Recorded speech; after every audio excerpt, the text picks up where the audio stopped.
J'étais très impatient de voir tactiquement ce qu'allait nous proposer Pocognoli à Angers pour son premier match. Et j'avoue que j'ai été très surpris.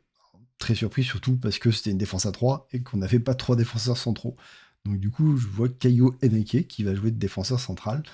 Mais quand on regarde le match, il joue pas que défense centrale. Il a un rôle qui est quand même assez évolutif pendant le match, quoi. Et j'ai trouvé ça assez intéressant.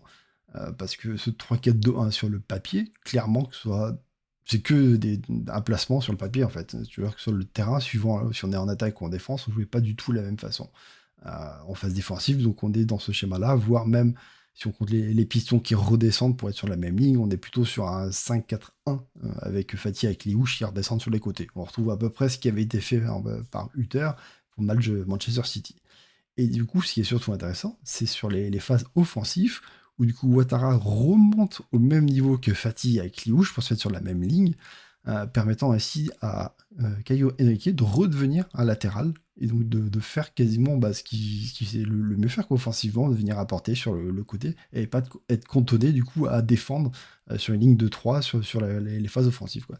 Donc j'avoue que j'étais assez surpris de voir cette tactique qui a été mise en place assez rapidement.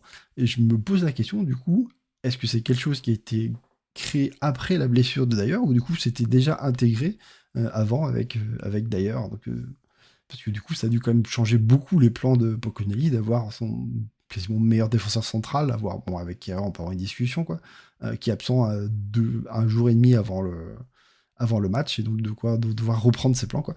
Donc il y a très intéressant, et maintenant on va voir ce que ça va pouvoir donner contre Tottenham, parce que je pense qu'il y a quand même pas beaucoup de choses qui peuvent être changées, parce qu'on a quand même pas beaucoup de joueurs à disposition, surtout dans ces secteurs-là, donc on risque de revoir encore la même chose. Je suis intéressé de voir ce que ça va donner cette fois-ci contre une équipe qui attaque beaucoup, qui va prendre la possession du ballon encore plus qu'Angers, et donc on va être plus acculé, et voir du coup comment on va pouvoir jouer sur les projections rapides en contre-attaque, avec les espaces qui vont être créés.